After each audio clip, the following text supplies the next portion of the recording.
ఓం శ్రీమాత్రే నమః. ఈ మధ్యకాలంలో బాగా ఎక్కువగా కనిపిస్తున్నటువంటిది మనని గట్టెక్కించేటటువంటి వ్రతం ఏంటంటే అది 7 శనివారాల వ్రతము వెంకటేశ్వర స్వామికి అయితే చేస్తారు. సో ఇది నేను 2023లోనే స్టార్ట్ చేశాను.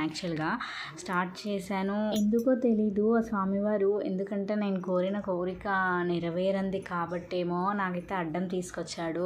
మా ఇంటి యజమానైనటువంటి మాకెంతో ఇష్టమైన మా మామయ్య గారిని దూరం చేసుకోవడం జరిగింది, అంటే కాలం చేశారు. సో అలాంటప్పుడు సూతకంలో ఉంటాం కాబట్టి ఇలాంటి వ్రతాలు చేయకూడదని చెప్పేసి 1 year వరకు వెయిట్ చేశాము. ఇంకా తప్పదు కదా.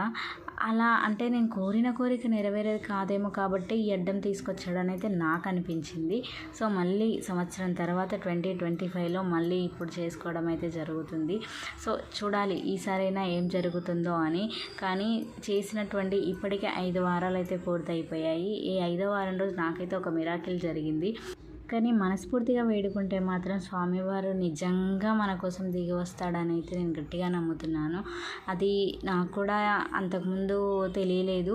కానీ మెల్లమెల్లగా చేస్తున్న క్రమంలో ఆధ్యాత్మిక వైపు నడుస్తూ ఉంటే ఒక్కొక్కటిగా మనకు నిజంగా అర్థమవుతూ ఉంటుంది. మనం నడవకుండా ఒకే చోట నిలబడితే ఎంత దూరం ప్రయాణం ఎంత దూరం ఉందో అని చెప్పేసి అక్కడే ఉంటాం, కానీ అదే నడుస్తూ ఉంటే మనం దగ్గరికి వెళ్తాం. సో ఇది కూడా అంతే, ఆధ్యాత్మిక వైపు నడిస్తేనే అర్థమవుతుంది.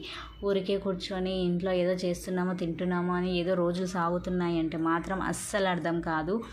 ఇలా ఉండి కూడా మన అలాంటి జనమంతా కూడా అసలు నాకు భగవంతుడు ఏం చేశాడు అని అడుగుతూ ఉంటారు, క్వశ్చన్ చేస్తూ ఉంటారు. కానీ మనం ఆ స్వామివారి కోసం మనం ఏం చేస్తున్నాం అన్నది మనం క్వశ్చన్ చేసుకోవాలి నిజంగా కూడా. ఇంతకుముందు చూసినటువంటి అంటే తీన్మార్ జ్యోతక్క ఉంటుంది కదా, ఆమె కూడా 7 శనివారాల వ్రతం చేసి చాలా అంటే ముక్తిని పొందిందో లేదో మరి, కానీ ఒక విషయం అయితే చెప్పింది, నేను విన్నాను. ఎన్నెన్నో లక్షలు ఖర్చు పెట్టి మరీ పూజలు చేస్తే ఎలాంటి ఫలితం లేదు అంటే ఎప్పుడైనా ఒకటే. నాకు తెలిసి ఆ విషయం ముందు నుంచే. ఎందుకంటే మన లక్షలు పోసి చేసేది మన కోసం అయితే కాదు, అది ఇతరుల కోసం పరుల కోసమే. మన కోసం మనం నమ్మకంగా చేసుకున్నదే మనది. అది ఎంత నమ్మకంగా చేసుకుంటే అంత నమ్మకంగా భగవంతుడు మనం ఏది అడిగినా ఇస్తాడనేది అయితే ఖచ్చితంగా చెప్పగలుగుతాను.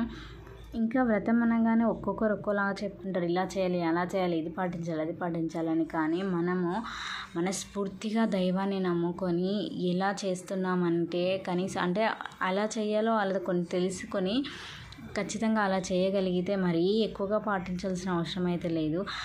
పంతులు ఉండాలి అది అనేసి అలా కాకపోయినా మన స్వశక్తులతో మనం స్వయంగా చేసుకోగలిగితే చాలా అద్భుతంగా అయితే ఉంటుంది. ఖచ్చితంగా ఫలితాన్ని అయితే తీసుకుంటారు.